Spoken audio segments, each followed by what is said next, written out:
Hi, this is Roland with Blind Cult Movie Reviews, and we'd like to give a shout out to audiovault.net. That's audiovault.net. Audiovault, one word, .net. They are a repository of audio description sound files for movies and TV shows available on the internet. Membership is free. All they ask is a slight donation to help with keeping their servers open. So, again, we'd like to thank audiovault.net for making their services available to us. Thank you.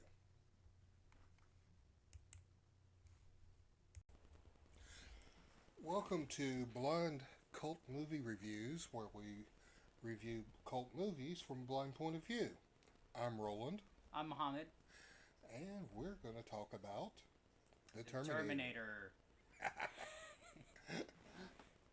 Well, everyone knows about the Terminator, where the Governator comes back from the future, comes back to shoot Sarah Connor. And Kyle Reese's Pieces has to sit there and get her away. What was his name? Kyle Reese. Kyle Reese, yeah, Reese's Pieces. So I've only seen the movie once. I've heard about Terminator through basically my whole life. You know, I've seen all the memes and all that. Oh, yeah, I mean, it's cultural history. Definitely. You know, it is the epitome of a cult movie. Yeah. Yeah, and that's to say that a movie infuses itself on our daily cultural lifestyle. I mean, who doesn't remember I'll be back? That's a pretty famous line. Yes. That's one of the lines from the movie that just kept making its way into all kinds of different media. You could not get away from that Can't line. get away from it. and it's been almost 40 years. Dang. Wow, I didn't know that. Yes. Yes, if, you know, and we almost did not get Arnold Schwarzenegger as the Terminator. Are you serious? Very serious. We had two choices. The first choice that the studio wanted to go with was, what's his name? The football player.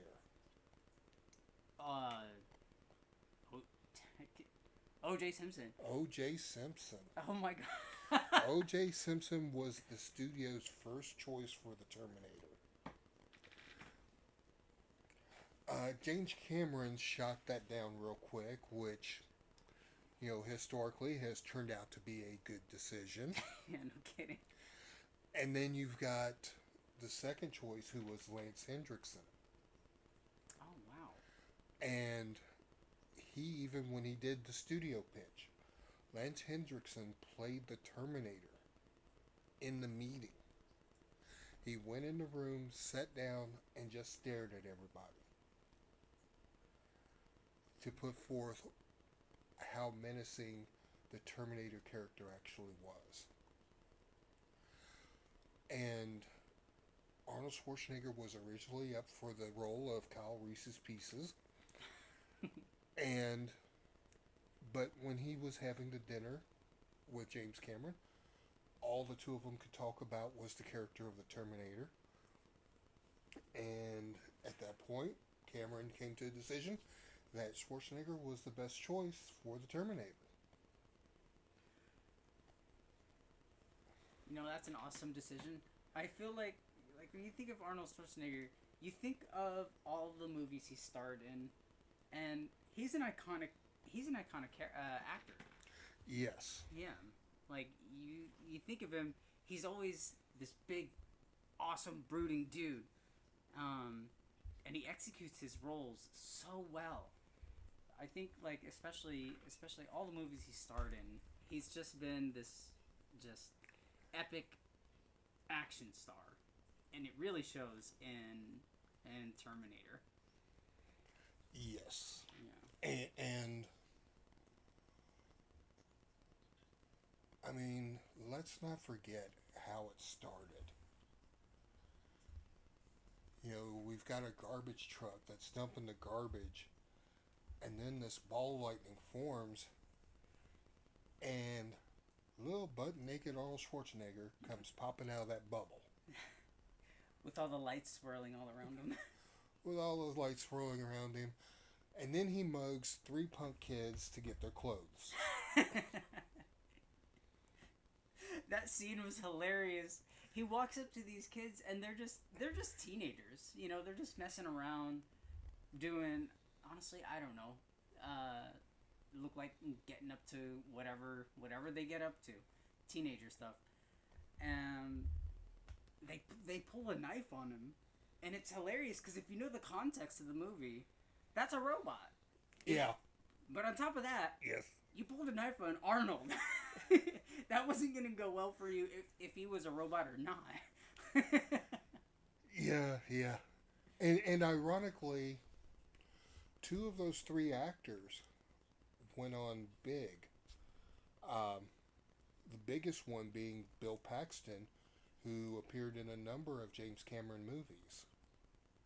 That's awesome. Yeah. And then, of course, we've got Kyle Reese Pieces, who shows up, mugs a homeless man of his pants, and immediately has to run away from the cops. Although I know about police brutality, I find it hard to believe that the police were willing to be that brutal for a man who stole a pair of pants. It is a little outrageous. Yes. And then, of course, everyone goes looking for Sarah Connor. And they do the one thing which would amaze most teenagers today. They go to a phone booth. And they rip a page out of a phone book. With all the S's on it. 2 things you will never see today.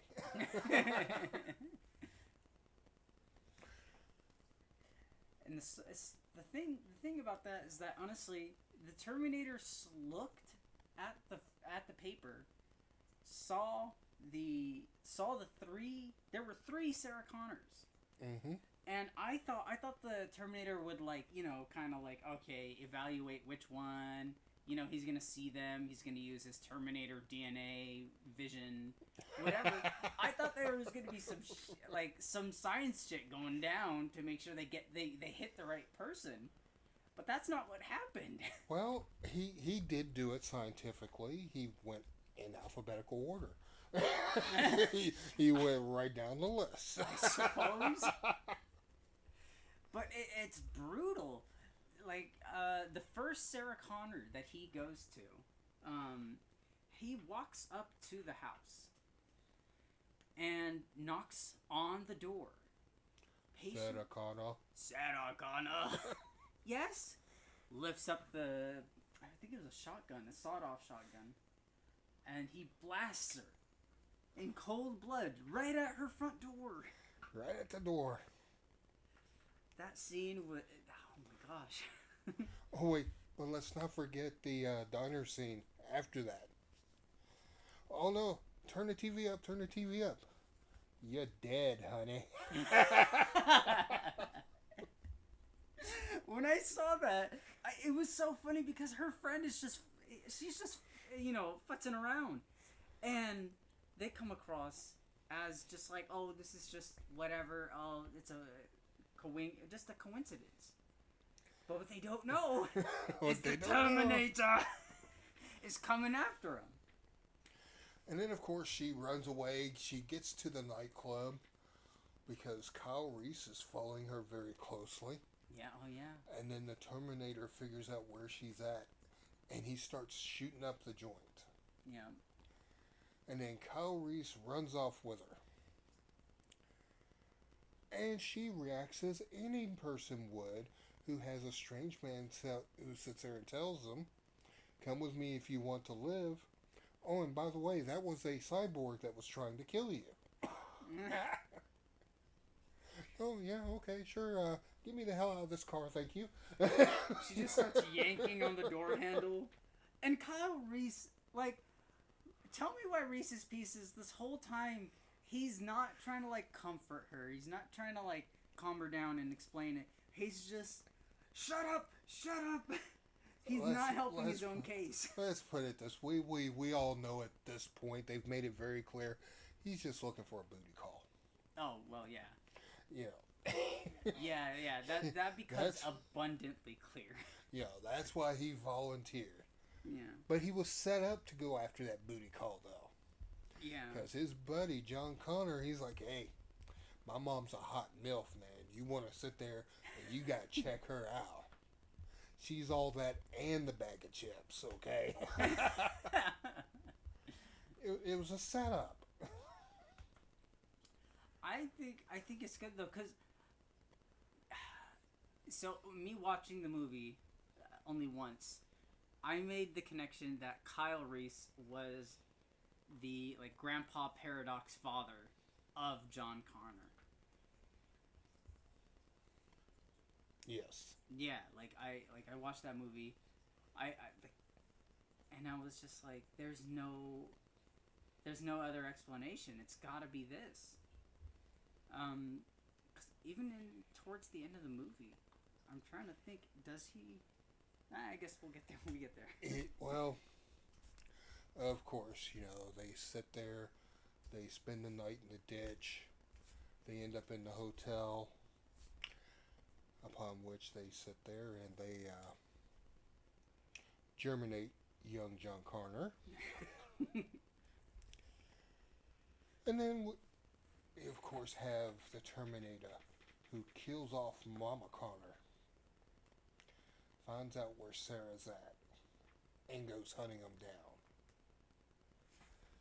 He shows up at the hotel, chases him out, ends up in the semi, tries to run him over. They blow the semi up. And I'm sorry, if you see a crazy man in a semi that blows up, trying to kill somebody, in this day and age, most people don't stop to help them out. You know, that lone truck driver kind of really put himself out there. Yeah. You know, up to the point to where he gets terminated. Then, of course, there comes to the final chapter of the movie where they end up in the warehouse where all the machinery, equipment, pressing equipment is going on, and they sit there, the Terminator chases her through, and then she delivers that incredible line, "You're terminated, fucker." And Flips that switch. And squishes his head. God, the scene, the scene though, there's so much suspense. The Terminator has lost flesh at this point, and he's nothing but his robotic exoskeleton, and it's terrifying how he's just crawling slowly across this hydraulic press towards Sarah, and she slams it. And I watched the audio described version, and it says, the way it describes it is, the Terminator hand is sticking out of the hydraulic press, reaching towards Sarah. And it's just terrifying. Yes, and I remember when I watched the movie, when I had my vision, Yeah.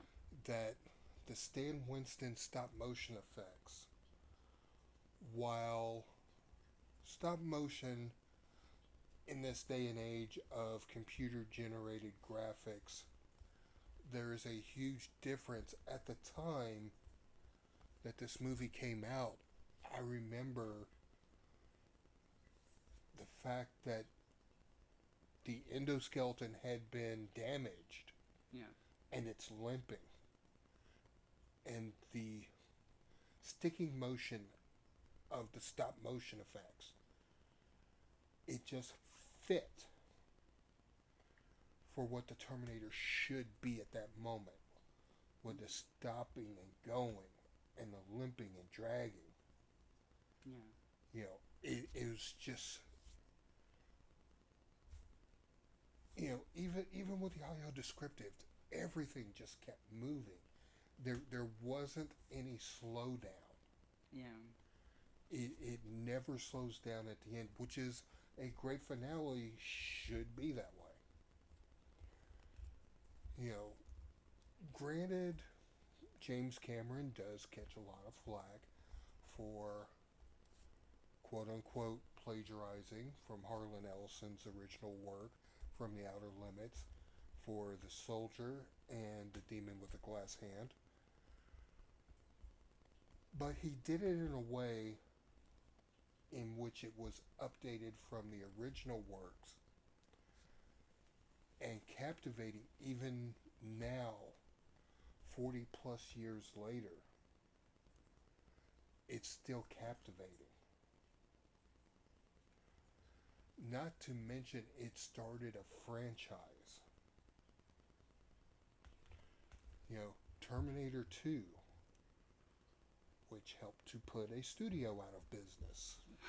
That's a story for another day, though. Terminator 3, Terminator Genisys, Dark Fate, the Sarah Connor Chronicles TV show. I didn't know there was a whole TV show. There was a whole TV show. I have homework. and it's actually a good TV show. It was a show that came out at a bad time because it came out right before the pandemic. And because of the pandemic, it wasn't able to meet production properly for having a coherent season. And it was one of those things that just ended way too soon, in my opinion. That's so unfortunate. Whenever you hear about good, like, because I consider movies art, it sucks when you hear about good art that just gets held back due to external circumstances. And that's true for a lot of movies around the pandemic. Because honestly, you think about it, a lot of movies, great movies, could have done a lot better had COVID not been a thing. Yeah. One movie which we will be looking at in the future. I believe it's Godzilla King of the Monsters. No, I'm sorry, it was Godzilla versus Kong. Because that one was the one where it was released same day streaming. But still, made over $200 million considering the circumstances. Yeah, it's a smart move, actually.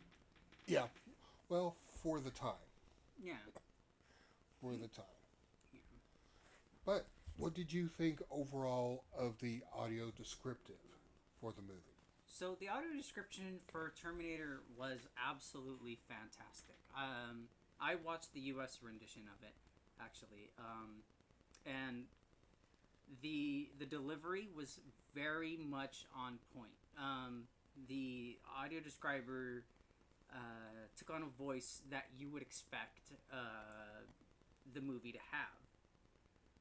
Think about whenever you hear a movie ad and the narrator that goes, "This Friday, coming soon to a theater near you." He had that voice going, and in the context of the Terminator, it's like a horror, like survival thriller almost is how I experienced it. It's how I felt about it, and it really was captured by that. And then some of the more kind of like nitpicky things I'll say as a blind movie viewer. The audio description didn't talk over relevant text, relevant dialogue. There you go. Thank you. Relevant dialogue. It was It was good. It was paced well. Not to mention, volume leveling was phenomenal. There was no point where the action was louder than the narration, and the narration wasn't taking away from the action. It really blended well together. I really felt like I was experiencing the movie at its fullest, and I wasn't getting any detractions. And that's honestly really great. With Now, audio description. ironically, I listened to the UK audio description, Oh. and I personally am more inclined to listen to a UK audio description. That's just my personal preference because it pulls me in and engages me a bit more. But what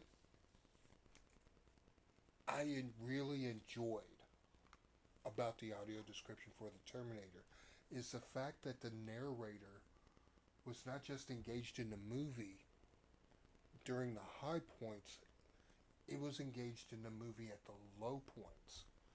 There was a part where I audibly laughed out loud because when Sarah went to hide in the nightclub, this audio description was obviously done a few years after the movie had been released, and the narrator, and I'm just paraphrasing, says, since this movie was released in the 80s, the fashion in the hair is just so fabulous and out there. It's for the time. The audio describer said Yes. that's funny. I laughed out loud. And I'm like, okay, I need to watch a comedy with this guy doing the audio description.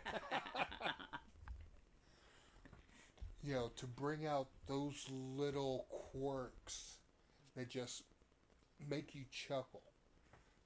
Like, again, a movie that's over 40 years old that society wise is completely different from our world of today. And in many ways, it's kind of funny to look back on the way things looked and the way things were done. I mean, Sarah Connor's getting around on a scooter.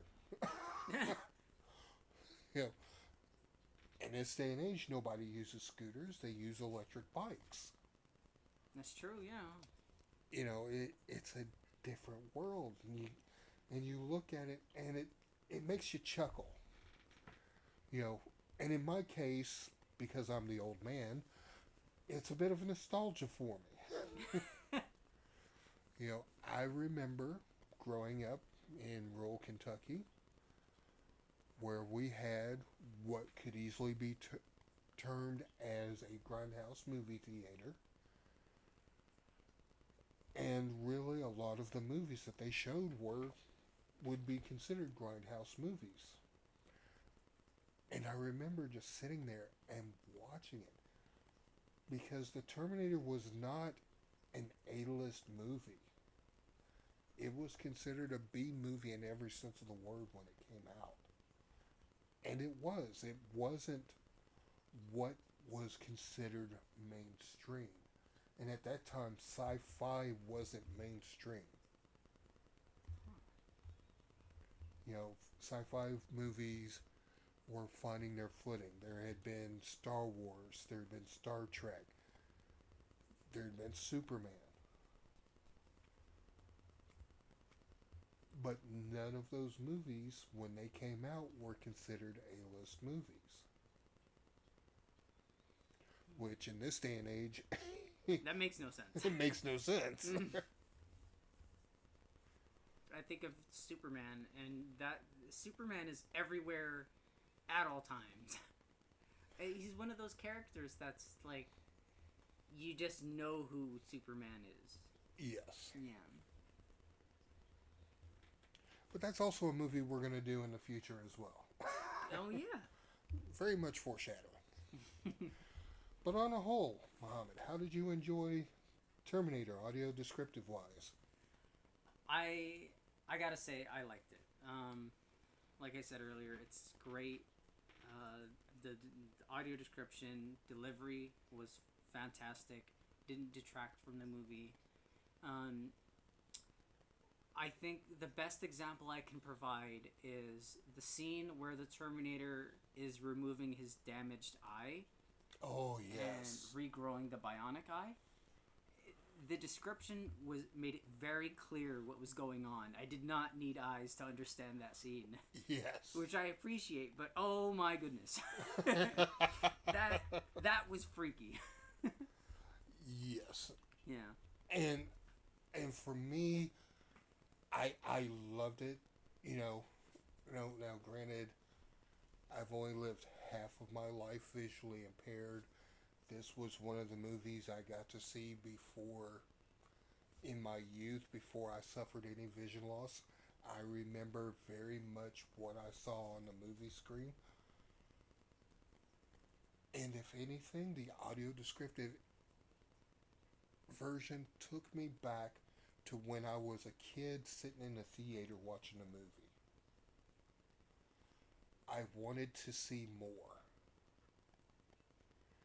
And that's what you really want from a movie when you go to see it, is to want more.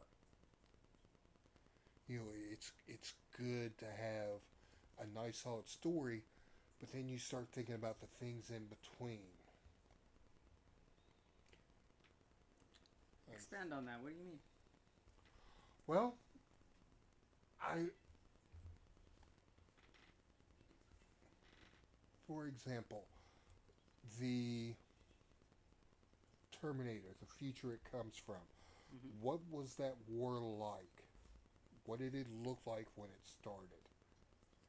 You know, what did it look like when the machines started coming after the surviving humans?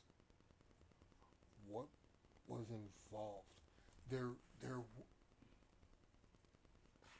was an opening for a slew of stories, which, other than Terminator 2, I think it would have been better if they, after Terminator 2, they had gone to a different character.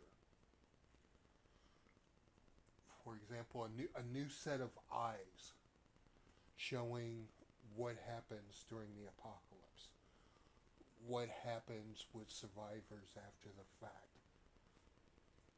the rise of John Connor, not so much as right before he became the savior of humankind, but from the time that Sarah passed on to the time he's a sub commander in the military forces. What did his rise in the ranks look like? You know, the Terminator movie with Christian Bale. It was close, but it was too steeped in its own lore to try to expand on anything.